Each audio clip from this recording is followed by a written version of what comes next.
बिस्मिल्लाहिर्रहमानिर्रहीम। नाज़रीन किराम अस्सलामु अलैकुम वरहमतुल्लाह। एक बहुत ही अहम तहरीर, सबक आमूज़ तहरीर दोस्तों के ज़रिए से हम तक पहुंची है। एक नासिहाना तहरीर है। इसकी हकीकत क्या है ये तो मैं कह नहीं सकता, लेकिन आपको बता दूं कि एक मस्जिद में एक शख्स जो है मस्जिद से चला और कहने लगा कि इमाम साहब, हम तो जा रहे हैं और आज के बाद जो है मस्जिद नहीं आएंगे। इमाम साहब बहुत अहम शख्सियत थी, वो भी जो है अल्लाह वाले थे।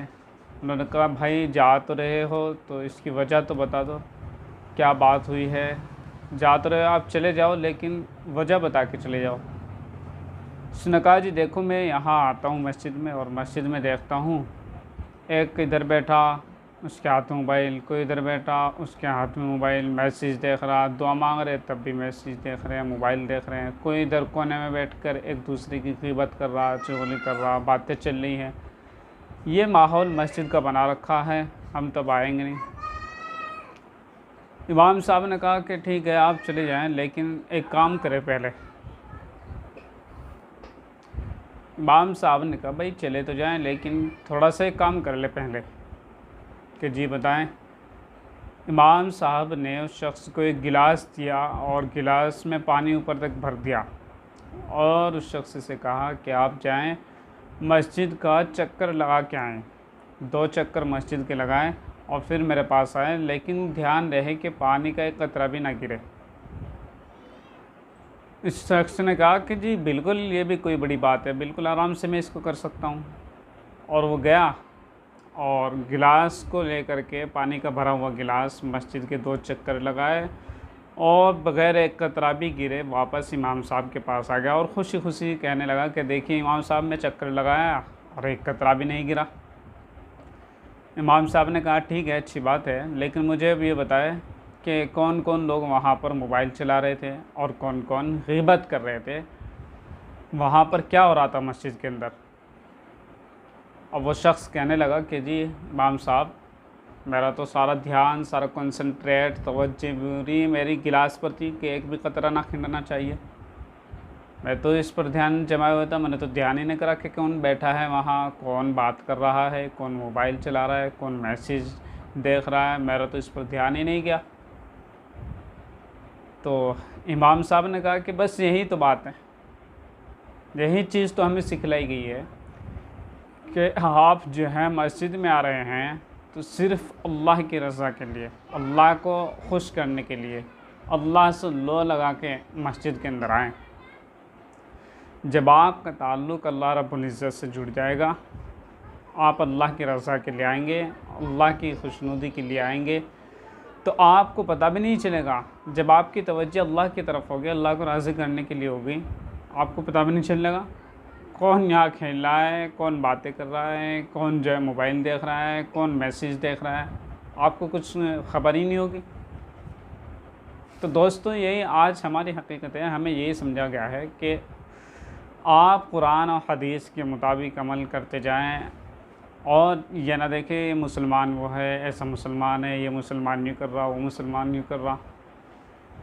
इसी तरह का एक वाक़या हज़रत मौलाना पीर ज़ुल्फ़िकार साहब भी सुनाते हैं कि एक शख्स ने जो है अपने शेख से इसी तरह की कोई शिकायत की कि जी दिल एक जगह नहीं जमता और जो है ज़िक्र में जी नहीं लगता, इधर उधर भटकता रहता है। तो उसके शेख ने उसको तलकीन की कि आप एक दूध का कटोरा लेकर के जाएं और इसको फुला जगह पर पहुंचा दें। और उसके साथ 2 शख्स कर दिए डंडा लेके कि जब भी अगर ये दूध का कटोरा इसके पास है, ये बाज़ार से गुज़रेगा, अगर इसने एक कतरा भी खिंडा दिया तो इसको जो है वहीं पिटाई कर देना इसकी। कह जी ठीक है। उस शख्स ने जो है अपने शेख से बदनज़री की शिकायत की थी कि जी जब गुज़रता हूँ तो बदनज़री का मुर्तकिब हो जाता हूँ और इससे जो है मैं बच नहीं पा रहा हूँ। कैसे बदनज़री से बचा जाए, इस बीमारी से कैसे बचा जाए। तो उसके शेख ने उसको ये बताया कि जय आप ये काम करें। तो वो गया और 2 शख्स उसके पीछे पीछे हो लिए कि अगर कहीं भी एक कतरा भी खिंडा तो इसके लगेंगे जूते बाज़ार के बीच में। अब उसको बताता है कि फ़ुला जगह आप इसको बाज़ार के उस पार जो है इस दूध को आपको पहुंचाना है बग़ैर गिरे, एक कतरा गिरे। अब वो शख्स बिल्कुल भरे बाज़ार में से गुज़र गया और वो सही सालिम दूध वहाँ पहुंचा दिया, एक कतरा भी नहीं गिरा। और पहुंचा करके अपने शेख के पास आया कि हज़रत मैंने पहुंचा दिया। कि पहुंचा दिया कि हाँ। कि तुमने क्या देखा बाज़ार में, तुमसे कोई बदनज़री हुई, किसी लड़की पर, किसी औरत पर नज़र पड़ी? कि जी ना, मेरे तो सारे ज्ञान उस पता, डरता मुझे कि अगर एक कतरा भी गिर गया तो ये मेरे सिर पर जूत पड़ जाएंगे ही, ये मारेंगे मुझको।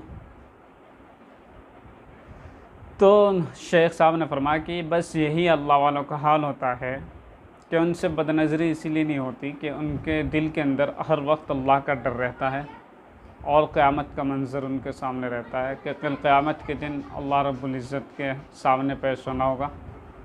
वहाँ की ज़िल्लत और रुसवाई हम कैसे बर्दाश्त करेंगे?